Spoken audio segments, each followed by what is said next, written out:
तो नमस्ते दोस्तों, आपका स्वागत है आज की वीडियो में। मेरा नाम हेमंत है और आज हम देखेंगे कि स्प्रिंग सिक्योरिटी को कोई भी एप्लीकेशन के साथ एक्चुअली में इंटीग्रेट करते कैसे है। चाहे वो ऑथराइजेशन का पार्ट हो, ऑथेंटिकेशन का पार्ट हो, हम पूरा बेसिक से पढ़ेंगे, पूरा इन डिटेल पढ़ेंगे और इम्प्लीमेंटेशन भी देखेंगे।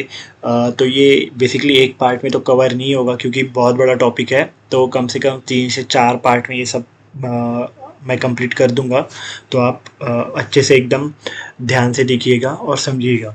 मैं पूरी कोशिश करूँगा एकदम आसान भाषा में समझाने की। तो देखिए, मैंने अपने एंड से सब कुछ प्रिपेयर कर रखा है। तो देखिए, सबसे पहले मैंने की पॉइंट्स लिख रखे हैं यहाँ पे, जैसे कि हम देखेंगे क्या, एक ओवरव्यू। जैसे कि पहला हो गया स्प्रिंग सिक्योरिटी डिपेंडेंसी हो गया कि स्प्रिंग सिक्योरिटी डिपेंडेंसी ऐड करने के बाद क्या डिफ़ॉल्ट बिहेवियर हो जाता है हमारे एप्लीकेशन में, क्या होता है इंटरनली।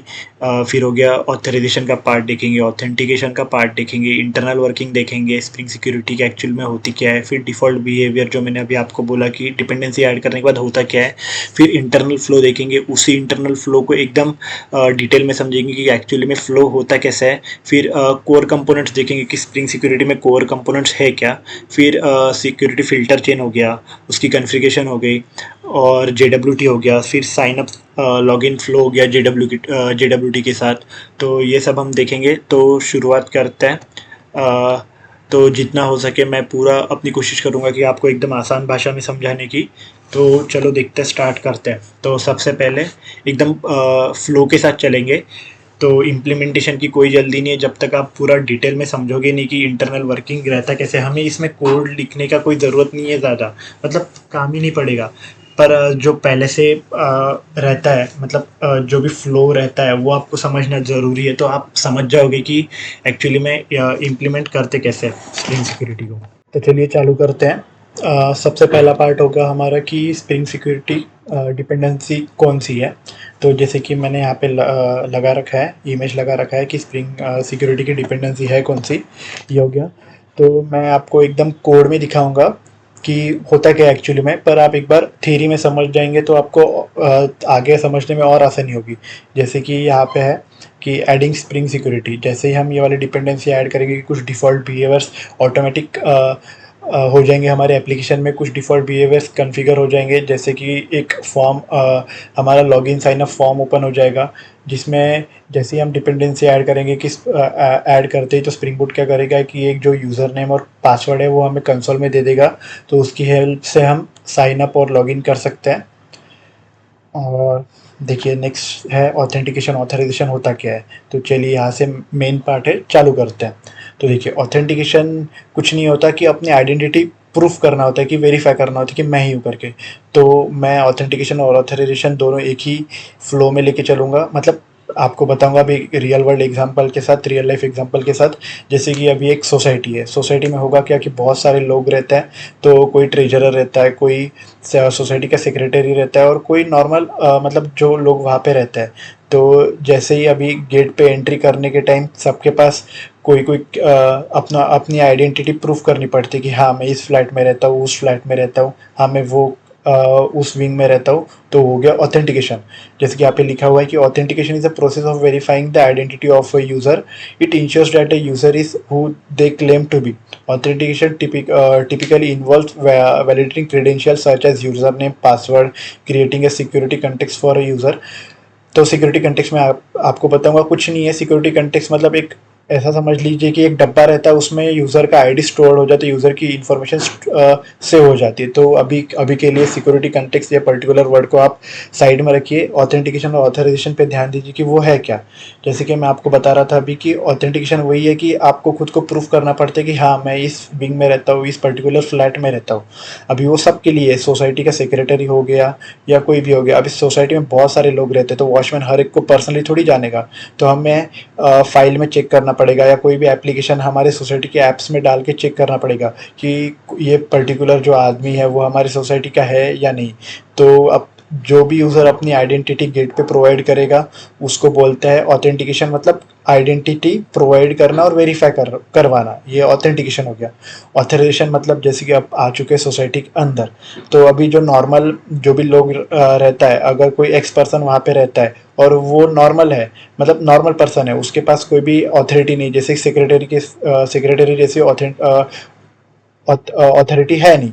मतलब जैसे कि अभी कोई भी फंड निकालना, सोसाइटी के मतलब बैंक अकाउंट से कोई भी फंड निकालना, वो सब जो अथॉरिटी है वो बस किसके पास रहती है, सेक्रेटरी के पास रहती है। पर नॉर्मल जो भी वहाँ पे बंदा रह रहा है उसके पास रहती है क्या, नहीं रहती है।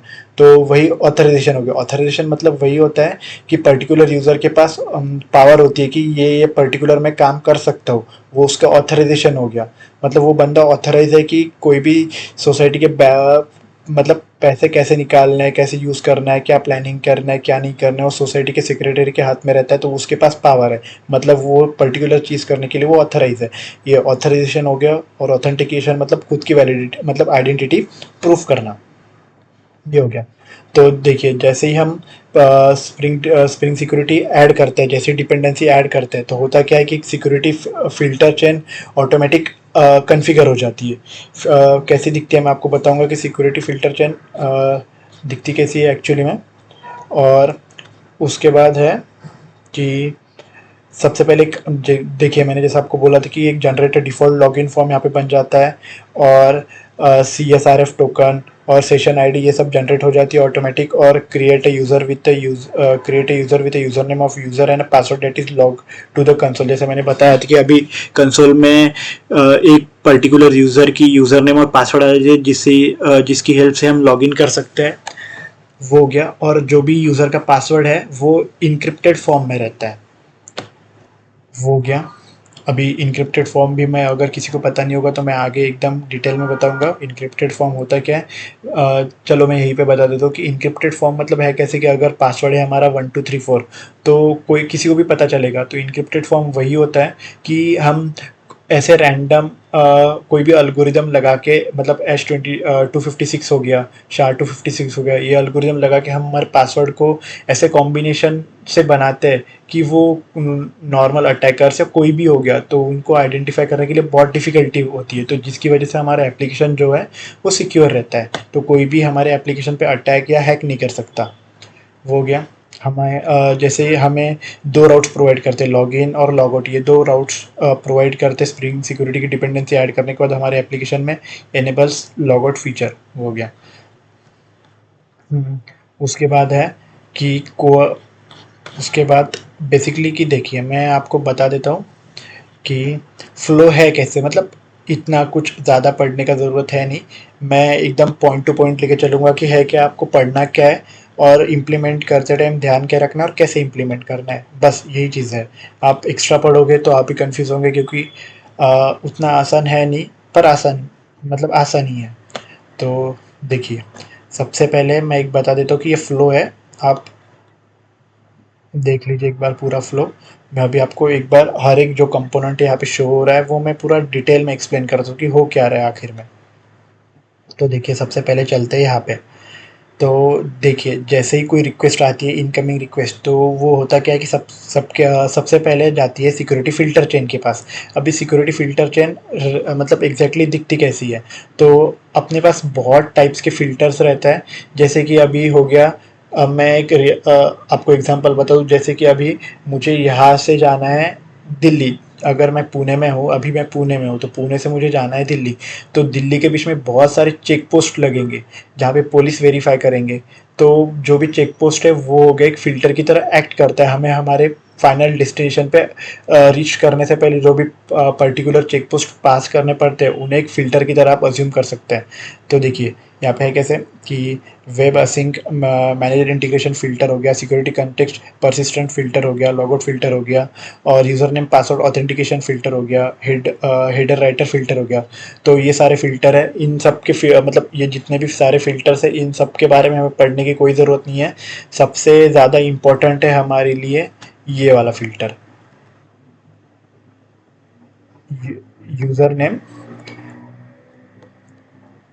User name password authentication filter. ये सबसे ज़्यादा इम्पोर्टेंट है हमारे लिए, इसी में पूरा चलेगा। यही हमें समझना पड़ेगा है क्या। तो देखिए, सबसे पहले जैसे ही रिक्वेस्ट आई तो सबसे पहले जाएगी सिक्योरिटी फ़िल्टर चेन के पास, इनमें से इन सब में से जाए, मतलब इन सब में से पास होगी। और बाद में आएगी ऑथेंटिकेशन रिफरेंसिबिलिटी इज डिलीगेटेड। तो होगा कैसे कि वो आएगी ऑथेंटिकेशन मैनेजर के पास। तो ऑथेंटिकेशन मैनेजर करेगा क्या कि use the authentication provider according to the login request. तो देखिए, जैसे रिक्वेस्ट है वो सबसे पहले पास होगी सिक्योरिटी फिल्टर चेन में। सिक्योरिटी फिल्टर चेन के बाद वो आएगी ऑथेंटिकेशन मैनेजर के पास। तो ऑथेंटिकेशन मैनेजर यहाँ पे एक बॉस की तरह एक्ट करता है। बॉस की तरह एक्ट करना मतलब कि अभी जो भी सारी जिम्मेदारी है वो रहती है ऑथेंटिकेशन मैनेजर के पास, कि रिक्वेस्ट को वैलिडेट करना, ऑथेंटिकेट करना। तो अभी इसमें भी एक ये है, मतलब काम है कि ऑथेंटिकेशन जो मैनेजर है ये सारा कंट्रोल करता है, मतलब ये बॉस है। पर होगा कैसे ना कि ऑथेंटिकेशन मैनेजर खुद से कुछ भी नहीं करेगा।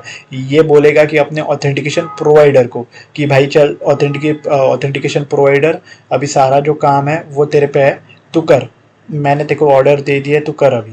तो जैसे कि use the authentication provider according to the log in request. इसका मतलब है कैसे, जैसे ही ऑथेंटिकेशन मैनेजर बोलेगा ऑथेंटिकेशन प्रोवाइडर को कि भाई चल तू देख ले करके, तो वो ऑथेंटिकेशन प्रोवाइडर के पास आएगी रिक्वेस्ट। ऑथेंटिकेशन प्रोवाइडर के पास रहता क्या है कि बहुत सारे प्रोवाइडर्स की एक लिस्ट रहती है जिसमें बहुत सारे प्रोवाइडर्स रहता है। जैसे कि यहाँ पे DAO authentication provider, in memory authentication provider, OAuth two authentication provider. तो देखिए, ये प्रोवाइडर मतलब कि ये सारे इंपॉर्टेंट है। जैसे कि ये हम प्रोडक्शन में यूज़ करते हैं, ये भी हम प्रोडक्शन में यूज़ करते हैं, मतलब डेवलपमेंट में और प्रोडक्शन दोनों में। पर ये जो वाला है जैसे कि इन मेमोरी हो गया, इन मेमोरी बस हम टेस्टिंग के लिए यूज़ करते हैं। तो ये डाउ ऑथेंटिकेशन प्रोवाइडर मतलब नॉर्मल, जैसे कि कहीं आपने वेबसाइट पे देखा होगा कि नॉर्मल साइन इन करना, लॉग इन करना, वो यूज़ करता है डाउ ऑथेंटिकेशन प्रोवाइडर। और ओवर टू मतलब git, log in with Google, log in with Facebook, log in with GitHub, ये सब हो गया, लॉग इन विद ट्विटर, जितने भी सारे एक्सटर्नल प्रोवाइडर्स हैं उसका मतलब होता है ऑट टू ऑथेंटिकेशन प्रोवाइडर। फिर आता है इन memory authentication provider. In memory authentication provider मतलब कि बेसिकली हम ये टेस्टिंग पर्पस के लिए यूज़ करते हैं। जैसे कि अगर हमारे डीबी में कोई यूज़र अभी तक क्रिएट है नहीं, तो हम क्या कर सकते हैं, मैन्युअली हमारे कोड में ही एक यूज़र क्रिएट कर सकते हैं और उसे टेस्ट कर सकते हैं। वही है इन मेमोरी ऑथेंटिकेशन प्रोवाइडर, मतलब वहीं पे एक डमी यूज़र क्रिएट करना, उससे ही हमारा जो है फ्लो चेक कर सकते हैं। पर ये हम बस टेस्टिंग पर्पस के लिए करते हैं। मैंने हमारे ये दाउ ऑथेंटिकेशन प्रोवाइडर और टू ऑथेंटिकेशन प्रोवाइडर। तो जैसे ही मैंने बता दी कि ऑथेंटिकेशन प्रोवाइडर के पास ये सारी लिस्ट होती है, इनके अलावा भी बहुत सारी होती है, पर हमें ये तीन ही पढ़ना पड़ेगा, मतलब तीन ही पढ़ते हैं हम, यही तीन मेन है जो हमारी इंडस्ट्री में यूज़ होती है। तो जैसे ही हम दाउ ऑथेंटिकेशन प्रोवाइडर के पास आ गए, ये जाता है यहाँ पे यूज़र सर्विस डिटेल के पास और पासवर्ड एनकोडर के पास। तो जैसे ही डाउ ऑथेंटिकेशन प्रोवाइडर करता क्या है कि यूज़र सर्विस डिटेल एक ये इंटरफेस है। तो जैसे ही यहाँ पे जाता है तो ये बोलता है कि अरे भाई चल डीबी में से डेटा निकालते हैं और चेक करते हैं कि जो पर्टिकुलर यूज़र है वो अपने डीबी में है कि नहीं। और जो पासवर्ड एनकोडर है वो पासवर्ड एनकोड करता है और मैच करता है। अगर यूज़र की आईडी और पासवर्ड मैच हो गया तो यहाँ से हमारा जो करेक्ट रिस्पॉन्स, मतलब रिस्पॉन्स है, एक तो रिस्पॉन्स हो गया ट्रू, एक हो गया फॉल्स। अगर यहाँ से अगर फॉल्स रिटर्न हो गया तो जैसे दिखा देगा कि this is not a valid user हो गया। और अगर ट्रू दिखाया, मतलब फॉल्स दिखा दिए, तो जैसे मतलब यहाँ से फॉल्स रिटर्न होगा तो बता देगा कि हाँ ये यूज़र जो पर्टिकुलर यूज़र है ये हमारे इसमें लॉगिन नहीं है और ऑथेंटिकेट यूज़र नहीं है। अगर ट्रू रिटर्न कर दिया तो बता देगा कि हाँ मतलब ऑथेंटिकेट यूज़र है करके। जैसे ही ट्रू रिटर्न कर दिया तो देखिए डाउ प्रोवाइडर क्या करेगा, यहाँ से ऑथेंटिकेशन प्रोवाइडर के पास जाएगा और authentication provider return the authenticate user. जैसे मैंने बोला अगर ट्रू रिटर्न कर दिया तो it will return the authenticated user. और यहाँ पे जाएगा ऑथेंटिकेशन मैनेजर के पास और फिर जाएगा फ्लो हमारा सिक्योरिटी फिल्टर चेन के पास। और जो भी मैंने एक बॉक्स बोला था आपको कि सेट ऑथेंटिकेटेड यूज़र इन अ कंटेक्स्ट, तो सिक्योरिटी कंटेक्स्ट होल्डर मतलब बेसिकली रहता क्या है कि अभी मैं एक आपको बता देता हूँ, फिर हम कोड में डिटेल में देखेंगे नेक्स्ट पार्ट में कि होता क्या है। बेसिकली जैसे कि एक डब्बा रहता है, उसमें हमारे सारे यूज़र्स के डिटेल सेव हो जाते हैं कि हाँ मतलब कि यूज़र नेम हो गया, पासवर्ड हो गया, और उसके पास कोई रोल्स रहा जैसे कि एडमिन हो गया, मतलब जैसे मैंने अभी आपको एग्जांपल दिया था कि सोसाइटी का सेक्रेटरी हो गया या कोई नॉर्मल हो गया, या मतलब उसकी जो उसके पास ऑथोरिटी कौन सी है वो भी हम सिक्योरिटी कंटेक्स्ट में डाल देते हैं। उसके बाकी डेटा के साथ, जैसे यूज़र नेम पासवर्ड हो गया। मतलब इसका मतलब होता क्या है ना कि देखिए, अभी जैसे उसने फर्स्ट टाइम अगर कोई भी हम वेबसाइट विजिट करते हैं तो हमने साइन अप करने के बाद लॉगिन कर लिया, तो हमें हर राउट के पास, जैसे कि अभी हमने होम बटन दबा दिया उस पर्टिकुलर वेबसाइट के बाद या कॉन्टैक्ट दबा दिया, तो हमें हर बार लॉगिन करने का काम नहीं पड़ता ना। तो समझा मैं क्या बोल रहा हूँ? जैसे कि हमें पर्टिकुलर हर बार लॉगिन करने का काम नहीं पड़ता, तो वो हमारा जेडब्ल्यूटी के साथ मतलब जेडब्ल्यू के साथ इम्प्लीमेंट करते हैं। और सिक्योरिटी कंटेक्स्ट मतलब, और उसमें हमारा जो यूज़र का डेटा है वो स्टोर्ड हो जाता है। तो जब भी हमें कोई भी यूज़र का डेटा हमारे कोड में यूज़ करना रहा, तो हम पर्टिकुलर मतलब कोई भी यूज़र या ऐसे डीबी को कॉल नहीं करेंगे। हम क्या करेंगे कि सिक्योरिटी कंटेक्स्ट होल्डर से वो अपना हमारा जो भी डेटा है वो उठा लेंगे कि यूज़र की आईडी चाहिए, चलो यूज़र की आईडी ले ली। ऐसे बार बार डीपी को कॉल करने का कोई ज़रूरत नहीं है। तो इसीलिए हम सिक्योरिटी कंटेक्स्ट में हमारा जो भी यूज़र का डेटा है वो सेट कर देता है, और बाद में जो है फ्लो जाता है डिस्पैचर सर्वलेट के पास, और फिर कंट्रोलर के पास जाता है। तो ये हमारा फ्लो हो गया कि स्प्रिंग सिक्योरिटी ऐसे मतलब बेसिकली ऐसा फ्लो होता है इंटरनली। तो देखिए, अभी ये आपको जो डायग्राम दिख रही है, इसमें बहुत सारे कंपोनेंट्स है, उसमें से बस हमें मैस user detail service implementation implement करना करना है, और यूज़र एंटिटी इम्प्लीमेंट करना है। बाकी जो है वो सारा पहले से रहता है, बस ये दो जो बॉक्स है ये हमें खुद से इम्प्लीमेंट करना पड़ता है, बाकी सारा पहले से रहता है। तो ये पूरा मतलब जूम्ड फ्लो है। जूम्ड फ्लो मतलब कि ये जो फ्लो है इसके अंदर होता क्या है बेसिकली, और ज़्यादा डीप में होता क्या है कि देखिए, जैसे कि क्लाइंट ने रिक्वेस्ट कर दी authentication request after the filter chain. जैसे ही फिल्टर चेन, यहाँ पे बहुत सारी फिल्टर चेन होती है, फिल्टर चेन के बाद वो आता है ऑथेंटिकेशन मैनेजर। जैसे मैंने बोला कि ये एक बॉस की तरह एक्ट करता है। ये देख, इसके पास एक मेथड रहता है ऑथेंटिकेट करके, और एक ऑथेंटिकेशन का ऑब्जेक्ट लेता है, और ये एक इंटरफेस है which is implemented by provider manager. जैसे कि मैंने बोला कि ये बॉस है, और ये सारी इंस्ट्रक्शन मतलब सारा जो लोड है वो दे देगा प्रोवाइडर मैनेजर को कि भाई चल तू देख अभी कौन सा तेरे को प्रोवाइडर यूज़ करना है डेटा के हिसाब से। तो जैसे मैंने बोला कि provider manager holds a list of providers, list authentication providers, मतलब इस will look through each provider है। कैसे कि प्रोवाइडर मैनेजर करेगा क्या, इसके पास जितनी भी लिस्ट है लिस्ट को देखेगा और हमारा डेटा उसके पास ले जाएगा कि भाई तू तू इसको देख सकता है, तू इसको ऑथेंटिकेट कर सकता है, तू इसे ऑथेंटिकेट कर सकता है। ये सब कुछ देखेगा, और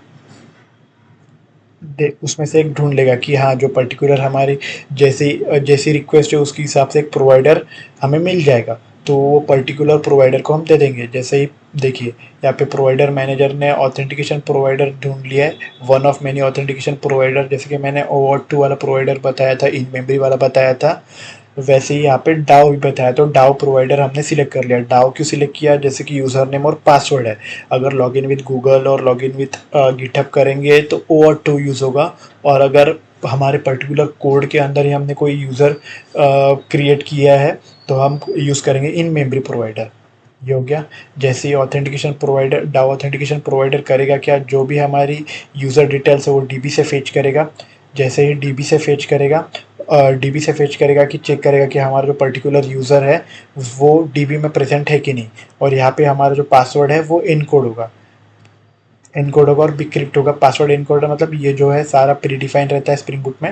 जैसे कि इनकोड हो गया, मैचेस हो गया। इनकोड करना मतलब जो भी पर्टिकुलर हमारे लॉगिन रिक्वेस्ट से आ रहा है उसको इनकोड करके जो हमारे डीबी में पासवर्ड पड़ा है उससे मैच करना। तो देखिए, उसके लिए इनकोड यूज़ होता है, और मैच करने के लिए मैच यूज़ होता है। और उसके बाद आता है users detail service, load user by user name. तो डीबी में चेक करेगा, अगर पर्टिकुलर यूज़र की आईडी डीबी में है तो वो क्या करेगा, उस यूज़र आईडी को लोड कर देगा। तो अभी है कैसे कि हम यूज़र डिटेल सर्विस को हम इम्प्लीमेंट करते हैं, माई यूज़र डिटेल सर्विस। देखिए यहाँ पे जैसे लिखा है कि load user by user name. तो जैसे ही हमने डीबी से जो भी पर्टिकुलर यूज़र आईडी हमें अगर मैच हो गई डीबी में, और जो हमने लॉगिन रिक्वेस्ट के टाइम पे भेजी है, तो जो हमारा हमने जो इम्प्लीमेंट किया है माय यूज़र डिटेल सर्विस, तो वो क्या करेगा कि यूज़र नेम से पर्टिकुलर डेटा को लोड कर देगा, और वही हमारे जो यूज़र डिटेल में है वो सेव हो जाएगा। और उसमें 3 मेथड्स है, gate user name, gate password और गेट ऑथोरिटीज़। जैसे कि देखिए, अभी मैंने बोला कि ये हमने इम्प्लीमेंट किया, यहाँ से वो डीबी से डेटा फेच कर लेगा। जैसे कि load user by user name. अभी उसने क्या किया कि डीबी से जो भी पर्टिकुलर यूज़र है उसके यूज़र नेम यूज़ करके लोड कर दिया। तो अब यूज़र के पास, हमारे यूज़र के पास होगा यूज़र नेम होगा, पासवर्ड होगा, ऑथोरिटी होगी। ऑथोरिटीज़ मतलब कि क्या है, एडमिन है, क्या है, मतलब बॉस है, ओनर है, क्या है, ये सब ऑथोरिटी होगी। तो ये सब ऑथोरिटी लोड कर देगा। यूज़र डिटेल्स के पास होते 3 मेथड कि उसमें से ऑथोरिटी गेट करना, उसमें से यूज़र नेम गेट करना, उसमें से पासवर्ड गेट करना। और ये जो है ये इम्प्लीमेंट होता है यूज़र एंटिटी से। ये दो ही बस जो है क्लासेस हम इम्प्लीमेंट करेंगे, बाकी सब कुछ पहले से रहता है। और शायद से अभी मेरे हिसाब से आपको समझ में आया होगा। मैंने अपनी तरफ से पूरी ट्राई की है कि मतलब पूरा ट्राई किया है कि सब आपको समझ में आए एकदम आसानी से। पर है कैसे कि अभी ये आपको जब तक आप एकदम कोड में देखोगे नहीं, शायद से आपको तब तक समझेगा नहीं। तो नेक्स्ट पार्ट में हम एक काम करेंगे कि कोड इम्प्लीमेंटेशन, मतलब कोड अपने आईडी में देखेंगे कि एक्चुअली में ये फ्लो वर्क करता कैसे है। कि ये दो पर्टिकुलर जो है क्लास कि यूज़र एंटिटी हो गया और my user detail service implementation हो गया, ये हम इम्प्लीमेंट करेंगे और देखेंगे कि एक्चुअली में फ्लो होता कैसे और एक्चुअली में वर्क करता कैसे कि स्प्रिंग सिक्योरिटी। और देखिए जैसे मैंने आपको बोला था कि कोर स्प्रिंग सिक्योरिटी कंपोनेंट्स हो गया। तो यहाँ पे देखिए सबसे पहले user details. The user detail interface represents a user in a Spring Security framework. It provides methods to get user information such as username, password और authority। जैसे मैंने अभी आपको बोला था कि यहाँ पे जैसे हमारे डायग्राम में फ्लो चार्ट में शो हो रहा है कि यूज़र डिटेल के पास 3 मेथड्स रहती है, गेट यूज़र, गेट पासवर्ड और गेट ऑथोरिटी। तो इन सब की हेल्प से जो भी यूज़र का जो ऑब्जेक्ट है उसमें से हम ये तीनों फेच कर सकते हैं इन 3 मेथड्स की मदद से जो यूज़र डिटेल के पास होती है। User detail service, basically the user detail service interface is a core component in Spring Security that is used to retrieve user related details. It has a single method load user by username। देखिए जैसे मैंने अभी आपको यहाँ पे बताया था कि देखिए my service detail service implement, my user detail service implementation के पास क्या रहता है कि ये तो हमने खुद ने इम्प्लीमेंट किया। और यूज़र डिटेल सर्विस के पास भी सेम मेथड रहता है कि load user by user name.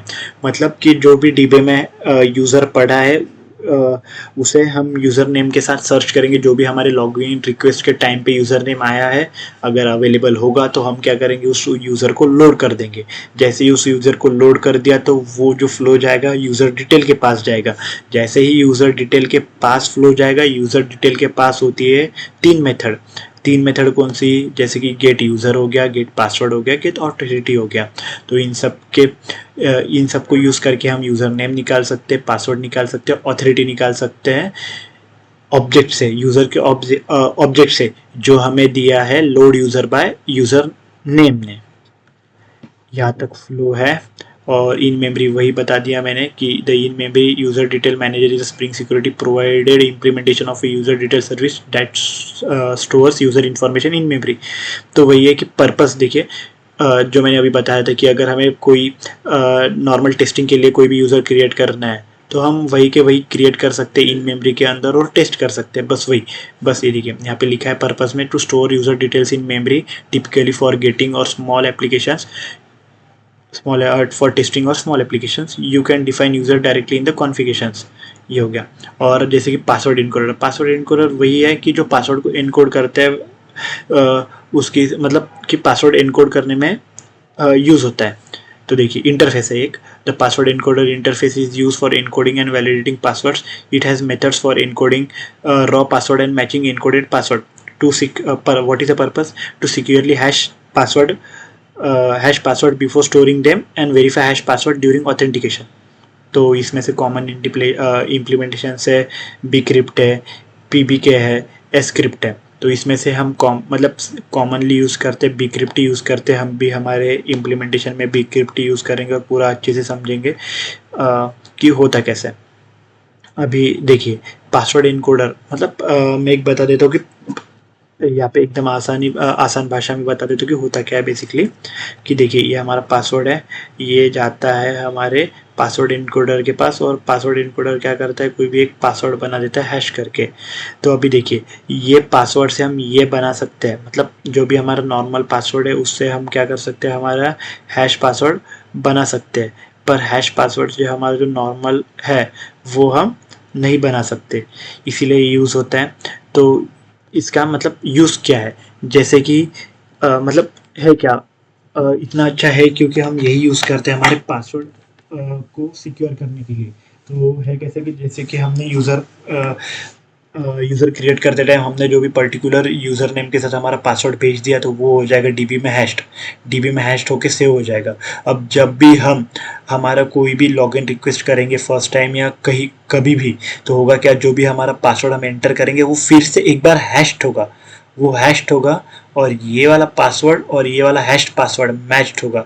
अगर मैच्ड होगा तभी हम लॉगिन कर सकते हैं, नहीं तो नहीं कर सकते। मतलब समझा मैं क्या कहना चाहता हूँ, कि लॉगिन के टाइम भी हमारा पासवर्ड हैश्ड होगा और जो डीबी में हैश्ड पासवर्ड पड़ा है वो दोनों मैच्ड होंगे, तभी हमें लॉगिन का एक्सेस मिलेगा, नहीं तो नहीं मिलेगा। तो मेरे हिसाब से आपको समझ में आया होगा, और नहीं भी समझ में आया होगा तो एक बार आप फिर से समझने का ट्राई करिए, खुद से एक बार देखिए कि कैसे क्या है, डॉक्यूमेंटेशन पे देखिए, आप वीडियो बार बार देखिए, मतलब 1 से 2 बार देखिए कि जो मैंने फ्लो यहाँ पे बताया है कि पर्टिकुलर कंपोनेंट करता क्या है। यही है बस, इसमें और कुछ नहीं है। ये एक बार आपने समझ लिया तो बहुत बढ़िया, आपको आगे का जो क्लास है, मतलब आगे जो हम इम्प्लीमेंटेशन देखेंगे वो बहुत आसानी से समझेगी। मुझे आपको बताने का काम नहीं पड़ेगा कि ये पर्टिकुलर ये कर, मतलब ये जो पर्टिकुलर एंटिटी है, ये जो पर्टिकुलर क्लास है, ये काम कर रही है, वो काम कर रही है, क्योंकि आप ये जो फ्लो चार्ट है वो आप अच्छे से समझ चुके होंगे।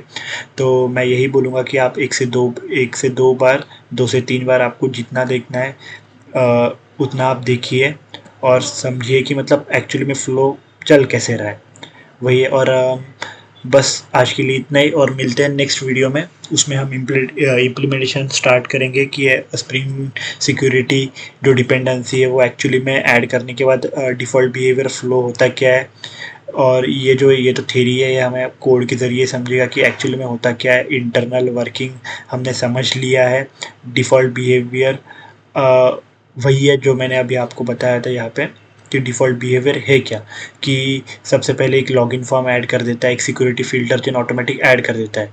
अभी सिक्योरिटी फ़िल्टर चेन ऐड कर देता है, मतलब कि जो मैंने अभी आपको यहाँ पे दिखाया नहीं है, यही सिक्योरिटी फ़िल्टर चेन है, बस वही है। और अब आप बोलोगे कि ठीक है, जैसे ही हमने डिपेंडेंसी ऐड कर दी, सिक्योरिटी फ़िल्टर चेन ऐड हो गई, तो अभी वो पास्ट कैसे होगा। तो आप याद करिए कि जैसे मैंने अभी थोड़ी देर पहले बताया कि इसमें से फ़िल्टर चेन में से वो सब में से पास होता है, और यहाँ पे दिखता है कि यूज़र पासवर्ड ऑथेंटिकेशन फ़िल्टर। तो यूज़र, अभी आप बोलोगे कि मैंने अब मतलब हमने अब तक कोई भी यूज़र क्रिएट नहीं किया, तो फिर हम देख कैसे सकते हैं कि पर्टिकुलर डिपेंडेंसी ऐड करने के बाद हमारा सही चल रहा है कि नहीं, जो भी कोड है, जो भी कॉन्फ़िगरेशंस है वो सारी सही चल रही है कि नहीं। तो जैसे हम स्प्रिंग सिक्योरिटी डिपेंडेंसी ऐड करेंगे और हमारे प्रोजेक्ट एप्लीकेशन को रन करेंगे, वैसे ही हमारे कंसोल में एक डमी यूज़र की आईडी और पासवर्ड कंसोल में आ जाएगी। Create a user with a user name of user और password that is lock to the console. तो जैसे हम यूज़र नेम और हमारा पासवर्ड डालेंगे तो हम लॉगिन कर पाएंगे आराम से। फिर हम आगे देखेंगे कि हमारे मैनुअल यूज़र्स को कैसे ऐड करते हैं हम डीबी में, उसके हिसाब से हम साइन अप लॉगिन कैसे कर सकते हैं। हमारे जो भी पर्टिकुलर डीबी में डेटा स्टोर है, मतलब यूज़र्स के डेटा स्टोर है, उनसे हम कैसे लॉगिन और साइन अप कर सकते हैं, वो सब आगे वाली क्लास में आपको पता चलेगा। आप कंटिन्यू देखते रहिए। अगर बीच में फ़्लो तोड़ देंगे तो नहीं समझेगा, क्योंकि एक पूरा फ़्लो में चलेगा है कैसे। शायद ये पहली क्लास है तो इसलिए आपको उतना ना समझे, पर आप बार बार देखिए, आपको आराम से समझ जाएगा। ये जो फ़्लो है इसमें ही पूरा है, इसके बाहर कुछ नहीं है। ये अगर फ़्लो आपने एक बार समझ लिया तो हो गया। इसी फ़्लो को आप बार बार 2 से 3 बार देखिए, मतलब जितने बार आपको समझने में दिक्कत है और एक बार देख लीजिए, आपके फ़ायदे के लिए होगा। उसके बाद सबसे लास्ट में देखेंगे हम JWT के साथ साइन अप और लॉगिन करते कैसे हैं, क्योंकि आजकल जो है JWT ही यूज़ होता है साइन अप और लॉगिन के लिए। जैसे मैंने अभी बीच में बोलते हुए एक बार बोला था कि अगर हमने एक बार लॉगिन कर लिया एक बार हमने लॉगिन कर लिया तो बार-बार हम जब भी एप्लीकेशन में घूमते हैं, जैसे कि यहाँ पे दबा दिया, अभी देखिए मैं जैसे कि मैंने डॉक्यूमेंट पे दबा दिया, बोथ पे दबा दिया, कैनवास पे दबा दिया, तो हमें बार-बार लॉगिन करने का काम तो नहीं पड़ता। तो इसीलिए नहीं पड़ता क्योंकि हम जेडब्ल्यूटी यूज़ कर रहे हैं। तो जैसे ही मैं अगर यहाँ पे कोई भी राउट डालूँ, जैसे कि XYZ डाल दिया, अगर इसमें अवेलेबल होगा कोई भी XYZ डाल दिया, तो होगा कैसे कि JWT हर रिक्वेस्ट के साथ जाएगी और उसमें हमारा जो भी है ऑथेंटिकेशन और जो भी यूज़र डिटेल्स है वो सारा कैरी करेगा, तो बार बार हमें लॉगिन करने का काम नहीं पड़ेगा। ये भी है JWT भी जो है, मतलब JWT जो है उसका इम्प्लीमेंटेशन और जो भी थ्योरी है वो भी हम एकदम डिटेल में देखेंगे। तो बस आज के लिए इतना ही। तो मिलते हैं नेक्स्ट वीडियो में, इम्प्लीमेंटेशन देखेंगे नेक्स्ट वीडियो में कि होता कैसे। अगर आपको ये वीडियो अच्छा लगा हो तो आप लाइक शेयर और कमेंट कर सकते हैं, सब्सक्राइब कर देना चैनल को और मुझे बताना कि मैं और क्या इम्प्रूव कर सकता हूँ और आपको और अच्छे से कैसे एक्सप्लेन कर सकता हूँ। तो आज के लिए इतना ही, थैंक यू।